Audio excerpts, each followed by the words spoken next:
संत रामपाल जी महाराज का सत्संग। सद्गुरु रामपाल जी भगवान का सत्संग। ब्रह्मा जी की संपूर्ण जानकारी। भाग 14 नीचे दिए गए वर्णन से उत्तर मिलेगा कि क्या भगवान ब्रह्मा की बेटी सरस्वती है। भगवान ब्रह्मा की बेटी सरस्वती जो अविवाहित थी को अपनी मां से गृहस्थी के बारे में ज्ञान प्राप्त हुआ कि युवा लड़की को शादी करनी चाहिए और परिवार बसाना चाहिए, अन्यथा महिला सम्मान खो देती है। ये सुनकर सरस्वती अपनी उम्र के महिला देवी मित्रों के पास गई। उसने अपनी मां द्वारा बताई गई शादी की धारणा को सुनाया। तब उसकी सभी सहेलियों ने सरस्वती से कहा कि युवावस्था समाप्त होने के बाद कोई देव आपको पत्नी के रूप में स्वीकार नहीं करेगा। विवाहित आनंद से वंचित होने से मानव शरीर को कोई लाभ नहीं है। कई अन्य अश्लील टिप्पणियों के साथ सरस्वती की सहेलियों ने उसमें शादी करने और पति के होने की इच्छा प्रबल कर दी।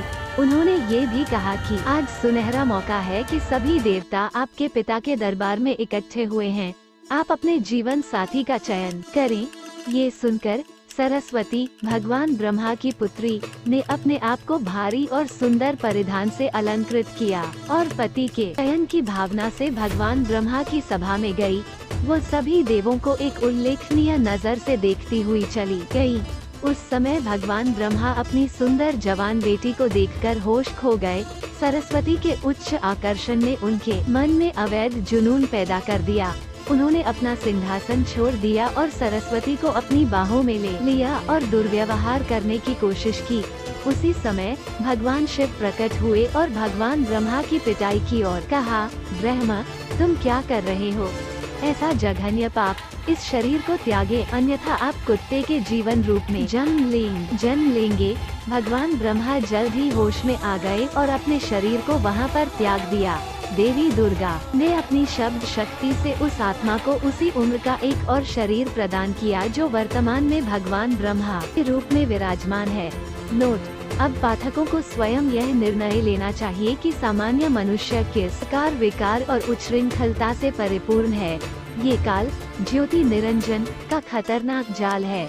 आदरणीय गरीबदास साहिब जी महाराज कहते हैं, गरीब बीजक की बाता कहे, बीजक नाही हाथ पृथ्वी डोबन उतरे, कहे कहे मीठी बात कहन सुनन की करते बाता कोई ना देखा। अमृत खाता ब्रह्मा पुत्री देखकर हो गए डामाडोल। अनुवाद: उच्चारण करके वे वेदों और गीता के श्लोकों को याद करके पूजा का मार्ग बताते हैं, लेकिन उन्हें बीजक यानी वेद और गीता का वास्तविक ज्ञान नहीं है।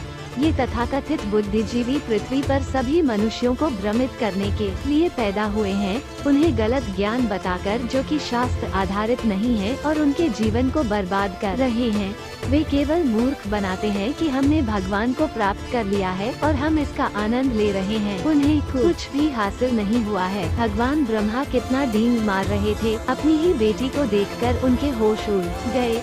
इससे ये सिद्ध होता है कि भगवान ब्रह्मा दोष पर विजय प्राप्त नहीं कर सकते थे।